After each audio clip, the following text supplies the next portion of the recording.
What did you think were some strengths or weaknesses in this video as compared to the first one?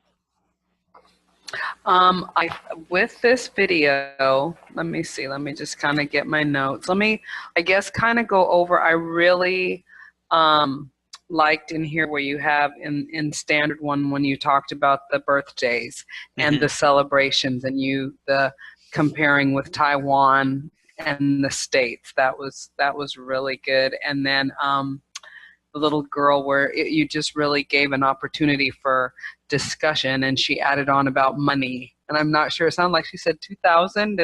Was that in Taiwanese, or was that in their money, or Taiwanese dollars? I was like, wow. I want them to adopt me. And then she said something about, or I misunderstood her, but she was like saying each person gives her 2,000. Yes. Something like that. But yeah, it's about 30 Taiwanese dollars to the US dollar. Oh wow. Yeah. Okay. So All 1,000 is something like $30 or so, around 30 USD. Okay. So yeah, that was really good, a good connection. And then one of your guys, I guess so did you just have a birthday pass? I did, yeah, on November 12th. Oh. That was my birthday. Okay, happy belated. And you said you're 28, and then he switched it around and said something about 82. And so, I thought that was just your interaction there was really good. So yeah, overall, the video was good. It aligned with your lesson plan. The kids were not necessarily as engaged. Yeah,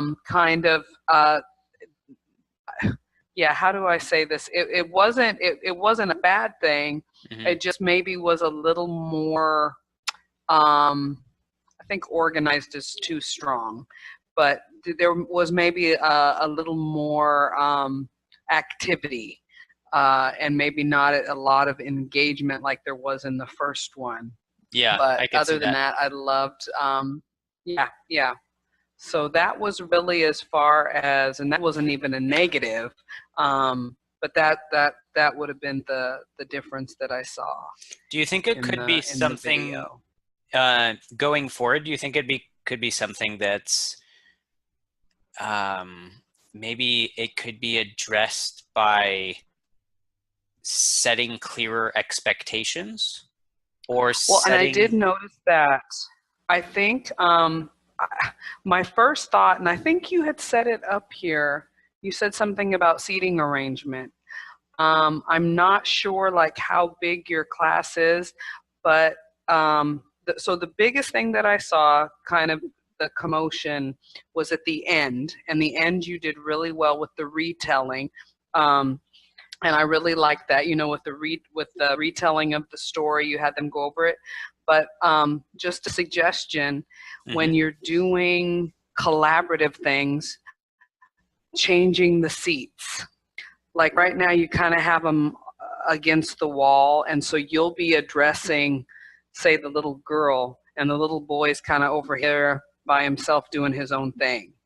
And sometimes if you kind of like take the desks, and I'm sure you've seen this, put them in groups of 4, and how you were talking with them and having them do the retelling and asking them about the story, you could even make it more student-centered to where you're posing the question and they discuss it with each other.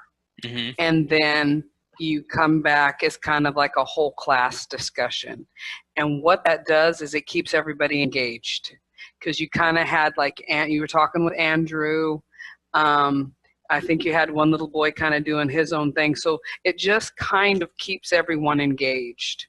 And a lot of times it's just a matter of even just changing the seating, the setup of the seating. And again, I don't know how that works, because yeah, well, yeah, it works really well. Go ahead. With in that class, at least, I mean, first off, it's not many students, so moving around would be a piece of cake. In how I'm picturing it, is it the gist of it is putting them in pods, basically, right? For those kind of group activities. Okay.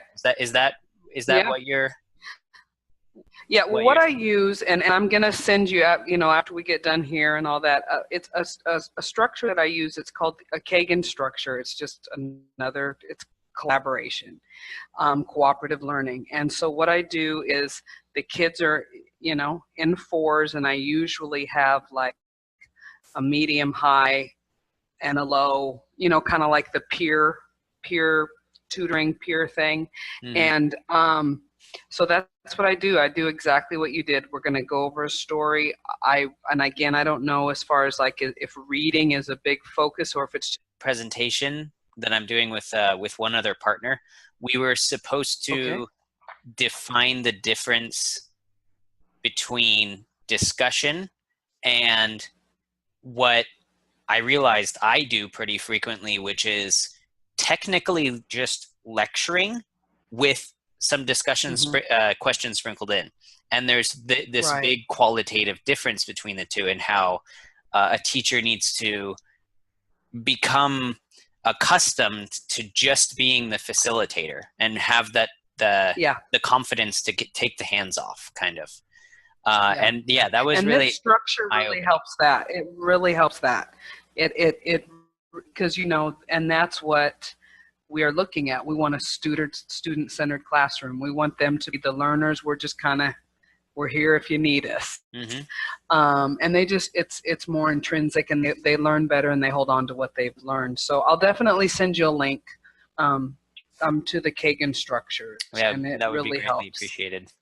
Thank you. Okay. Mhm. Um, let's see. The the other difference was I did finally get, so yeah, like in the reflection, I pointed Mhm. out that we finally have Wi-Fi. So that's Yes, awesome. absolutely wonderful. Um, Yeah, my yeah. first use of that with them was the YouTube Stone Soup video. I would Uh-huh. like, over time, I'd like to be getting even more creative with that. And maybe Mhm. eventually I'll be able to persuade some of the staff to get, you know, so that I have access to a projector, because my screen, That like, would be it's just like awesome. 17 inches, so Yeah. they have to like sit, all crowded around my screen at this point. But Yeah. yeah, we could And do you like, have the wall space, so you can just project it. Yeah, mm, so that was fun. absolutely. Absolutely. Yeah, yeah. And one of the things, and again, using the similarity and differences, you had talked with that with the kids at the end. You could have, you could put a T chart. You know how you have a T chart with the similarities and the differences. But again, I don't know where you are with your kids, if they're reading or not, or if it's just oral discussion. But that was just for a visual, having it up there, contrast and compare similar and differences, and having it on the whiteboard. So Yeah, that was, yeah, just that another would thought. work as far as their fluency level. That would work very well. I would like Okay. to be getting in more of those elements of just different learning styles, more of the Yeah, visual. yeah, I yeah. think, at least in my humble opinion, I think I have a lot of kinesthetic already. I do try to get Yes, them moving yes, around, yes, and I yes, you have do. like the You do. auditory, but I I agree. could always use more visual. So being reminded that I can just Okay. quickly make those diagrams on the whiteboard, that's Mhm, definitely mhm. useful. Yeah. Yeah, yeah. But yeah, no, Rob, that was it. It was great. You had me go and look up Stone Soup. I'm going to share that with my kids. It's one of my What a favorites. great story. Yeah. So yeah, so that was it.